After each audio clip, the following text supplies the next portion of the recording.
viajantes! No vídeo de hoje a gente vai comentar quais foram as nossas realidades lá em Kiev, na Ucrânia. Lembrando que antes de ir para Kiev, na Ucrânia, a gente fez o vídeo com as nossas expectativas, o que a gente imaginava que fosse encontrar lá, e agora com esse vídeo a gente pode confrontar e ver o que a gente acertou ou errou. Antes da gente começar a comentar os pontos, já se inscreve no canal que é para não perder nenhum vídeo e para ajudar a gente a crescer. Então vamos relembrar quais são os 5 pontos: local, pessoas, comidas e bebidas, preços e prós e contras. O nosso background hoje não tá lá muito bonito, mas é o que a gente conseguiu fazer aqui nesse apartamento que a gente tá. Nesse momento a gente está em Moscou, na Rússia. A gente já passou por São Petersburgo e só agora que a gente conseguiu parar para gravar as realidades. Isso. E começando o primeiro ponto, local. Quais foram as nossas realidades de local? Kiev é uma cidade muito bonita, com construções eu achei muito imponentes, umas construções grandes com heranças comunistas. Muitos prédios, aqueles prédios mais, não sei se essa palavra, né? Sóbrios. Sim. Eu achei uma cidade muito grande, muito maior do que eu esperava. Resumindo um pouco Kiev, imagine a Grande São Paulo, a capital de São Paulo. É muito parecida, né, com a capital de São Paulo. E o centro histórico... Uma parte, né? O centro histórico tem como diz, né, essa história toda, as construções e tal, a praça ali, a Praça da Independência tem, né, uma parte histórica muito bacana, mas no geral eu achei a cidade muito parecida com São Paulo, com a capital. E ainda falando de lugar, o que eu lembro que a gente passou, que é muito bonito, é o monumento da Mãe Pátria. Ah, é verdade. É um lugar muito bonito, ali tem uma vista muito bonita, tem um museu militar ali. E bem perto já tem o Mosteiro Lavra, né, que é um dos mais bonitos que a gente já visitou. A gente visitou o museu também, é um dos maiores mosteiros do mundo, esse daí. O transporte público funciona muito bem lá, né? A gente usou bastante metrô. Sim. E funciona muito bem lá, também faz parte de lugar, né? E para fechar lugar, a gente não pode deixar de mencionar que a gente não é bem Kiev, mas que a gente foi visitar Chernobyl.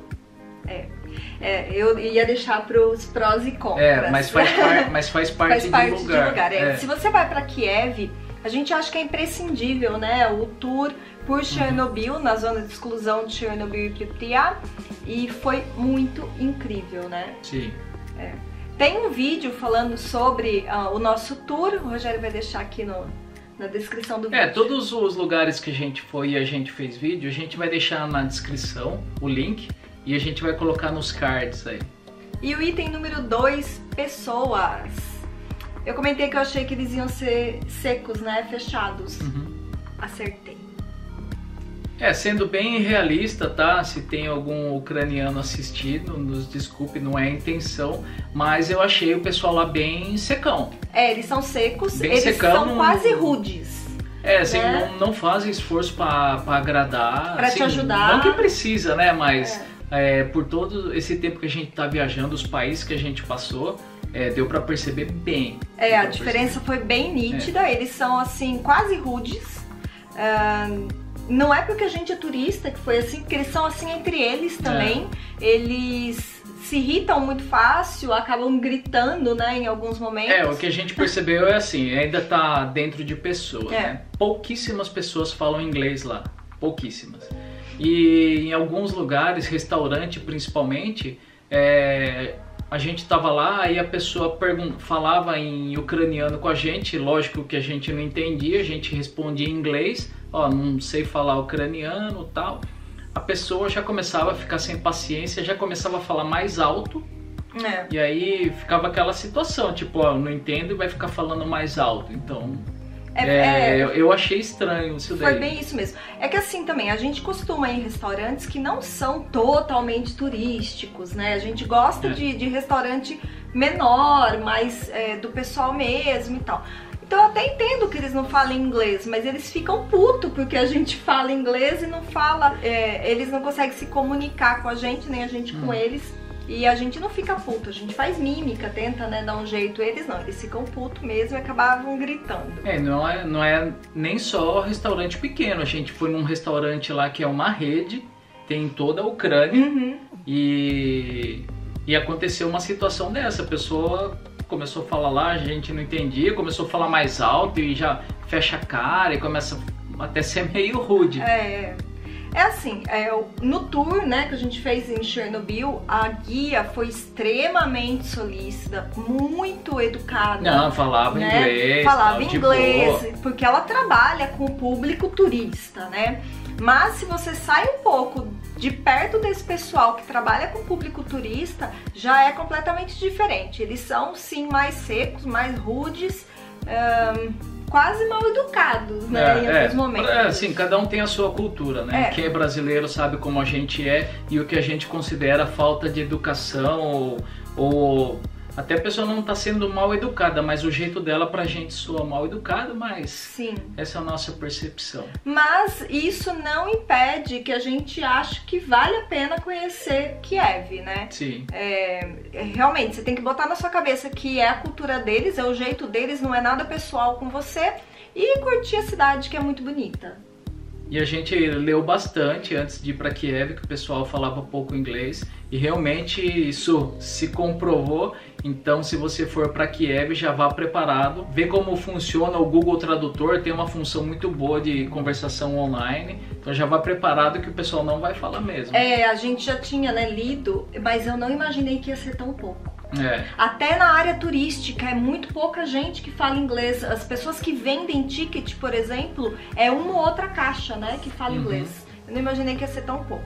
Quando a gente foi comprar fichinha de metrô, eu falava 4, a pessoa não sabia o que era 4, não sabia, não sabia o que era ticket, então eu tinha que fazer assim e apontar a moedinha. Aí ela falava, o que, né, e Ucrânia, metrô, aí ela entendia assim.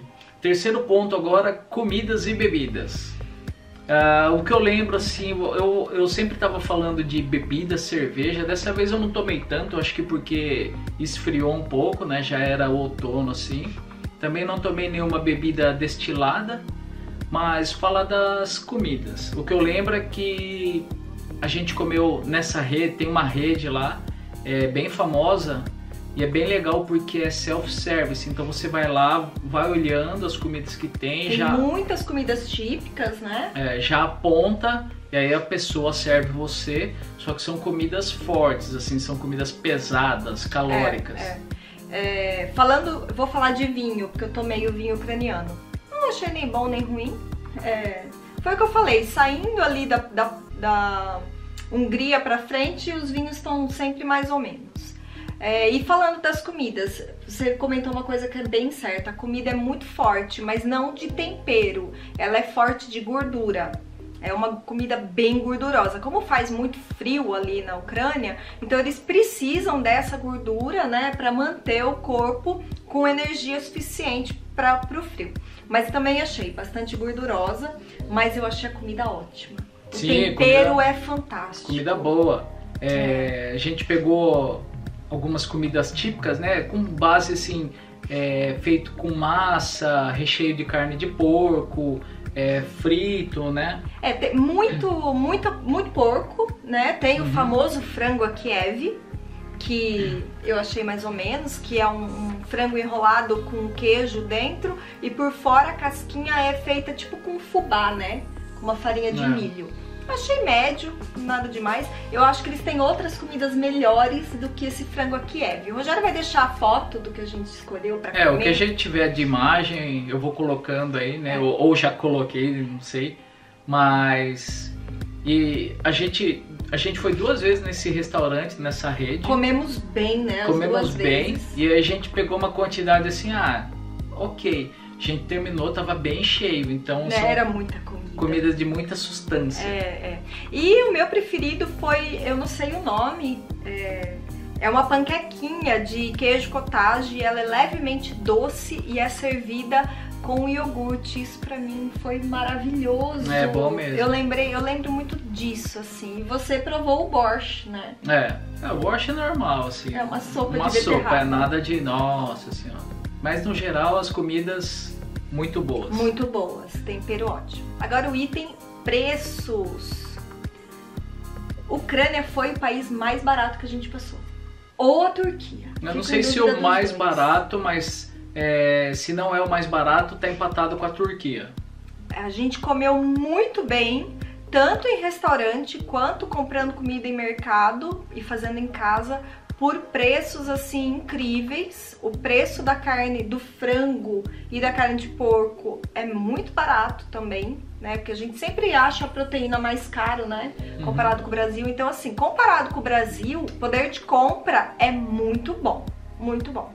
E de todos os países que a gente visitou, exceto a Turquia e a Ucrânia, os outros países a gente vinha gastando aí numa base de R$ 1.500 por mês. De comida. De comida, mantendo, intercalando ali, né? A maior parte a gente comprando em supermercado e comendo em casa, e uma vez ou outra comendo na rua. Então, mais ou menos R$ 1.500. Na Turquia e na Ucrânia, a gente gastou metade disso daí. Então, o poder de compra é muito bom. Ou seja, a gente comprou as mesmas coisas, gastando metade praticamente. Então, o preço valeu a pena. Uma outra coisa que é muito barato na Turquia é o transporte público. Turquia ou Ucrânia? Oh, meu Deus. Na Ucrânia. É o transporte público, né? O metrô na Ucrânia é muito barato também. Era centavos assim cada... Eu não lembro agora de cabeça, mas era muito barato. Era muito barato. Então, no geral, a única coisa que foi um pouco mais caro, mas é porque... né, a gente já esperava, foi o tour de Chernobyl, que custou $99 cada um, mas a gente já sabia disso, até porque depois lá da série a coisa ainda ficou mais procurada, mas no resto, assim, entrada para os lugares, né, a gente foi lá no Mosteiro Lavras, foi muito barato para entrar pelo tamanho do local. Lá os dois ficou R$30, realmente não tem nada inflacionado para turista, né, a gente até comentou lá no vídeo da Turquia que a gente achou que a Hagia Sofia era inflacionado para turista, né? Porque muito. Como que a gente compara? Então, se o país é muito barato, tudo é muito barato e aquele local de turista é muito caro, a gente acha que é inflacionado para turista. Na Ucrânia não existe isso, é tudo barato, né? As entradas, realmente é um país que vale a pena conhecer, né? Pelo poder de compra e pela beleza histórica também. Gostei do país. Legal. Quinto e último item agora, prós e contras. A gente sempre tenta, nos últimos vídeos, a gente sempre falava 1 ou 2 prós, 1 ou 2 contras. Eu tenho um. Vamos ver se a gente consegue falar um só. O grande pró para mim da Ucrânia foi visitar Chernobyl. Para mim também. Esse foi o grande pró. Quando a gente foi fazer, eu tava com a expectativa bem baixa. Pensei, legal, a gente vai para Chernobyl fazer o tour lá, mas foi muito mais legal do que eu imaginei, assim. Eu lembro que você tava mesmo, inclusive no vídeo de expectativas, você fala, eu não tô tão animada, eu falo, eu tô. E foi surreal, foi surreal. Essa palavra que a gente tava tentando encontrar quando a gente voltou de lá, e encontramos essa, é surreal. É surreal, é surreal. O tour é surreal. Foi realmente, eu tô pra dizer que eu acho que foi o ponto forte da temporada 2019 pra mim. Talvez. Porque, assim, mesmo sendo um local de tragédia, é diferente, por exemplo, de quando a gente visitou Auschwitz. Sim, completamente. Inclusive tem um vídeo da nossa visita lá para Auschwitz, porque lá em Auschwitz foi uma tragédia de humanos contra humanos. Humanos que mandavam matar os outros, isso sim. Então não é um tour bacana de se fazer. É pesado, né? É pesado. Agora o tour de Chernobyl, não foram pessoas que mataram outras, aconteceu um acidente, tudo bem. Algumas pessoas mandaram ali os funcionários lá retirar tal, que foram heróis, alguém tinha que fazer isso daí. Apesar do erro humano que gerou a tragédia, não foi um erro proposital. Né? Não foi algo que a pessoa falou, não, vamos fazer isso que vai matar milhões de pessoas. Então é diferente, assim, inclusive a gente comparando quando a gente foi para Auschwitz, ninguém fica de sorrisinho, ninguém fica tal. Lá em Chernobyl já é mais descontraído, mesmo ter ocorrido a tragédia e tal. Então, mas não por isso que a gente achou legal, assim, né? Mas foi surreal porque ver o tamanho, assim, o que o homem pode construir, que é uma usina nuclear. o tamanho da destruição que isso pode causar. E andar na cidade fantasma, né, de Pripyat, a gente andou pela cidade, foi muito surreal, né? Você não escuta nada, assim, poucos lugares você escuta algum barulho de passarinho, mas normalmente é um silêncio ensurdecedor. E ainda a gente andando por lá, saber que todo mundo saiu de lá, não pode voltar, não sei por quantos anos, aí você pensa, pô, isso daí é real. Né? Uma tragédia, uma desgraça existe, assim, ambiental, né? Contra os humanos, contra o meio ambiente. Então, sim, foi realmente o ponto alto da nossa visita para a Ucrânia. Não porque a gente foi visitar uma tragédia, óbvio, mas eu acho que pela carga cultural e de história que vai ficar na gente pro resto da vida. Agora eu vou falar ponto negativo. A língua. Olha, eu fui rápida nessa. Ponto positivo e ponto negativo. A língua. Tudo escrito em cirílico. O metrô tinha em inglês, mas mesmo assim são palavras em ucraniano que você não entende. Você tem que decorar o lugar onde você tá, né? Mesmo quando tá escrito em inglês, o que era raro, nem sempre era correto. Difícil, foi bem difícil. A língua, para escolher o que comer foi difícil, para se comunicar, para falar foi bastante difícil. Para mim também foi a língua, deixando bem claro aqui que a gente não está reclamando do pessoal não falar inglês, porque é o país deles, então problema nosso que a gente não fala ucraniano. Só que assim, o fato da gente não falar ucraniano ou deles não falar inglês, eu acho que diminuiu um pouco a experiência. Por exemplo, de ir num restaurante mais típico, perguntar o que é isso, o que é aquilo. Como é feito, como é feito, conversar, assim, além deles não falarem inglês, sei lá se tinha algum que falava e não dava abertura pra gente conversar. Sim, assim. Porque por exemplo, quando a gente come algo diferente, que tem um tempero diferente, normalmente a gente pergunta, olha, o que vai aqui, como é feito, né? A gente ficou em dúvida sobre um tempero. E não tem como você perguntar, não tem como pesquisar. Os sites também, todos em ucraniano, dificilmente a gente achou um site em inglês. A gente fazia o esqueminha lá do Google Tradutor, mas não sites em ucraniano. Então a língua assim, realmente sobre língua, a gente sempre brinca, né, que a língua mundial é a mímica, onde você vai você consegue se virar com a mímica e tal, mas não, lá não tem como. Se você for passar pela imigração, até tentar comprar algo, fazer uma pergunta, não dá, a mímica não funciona.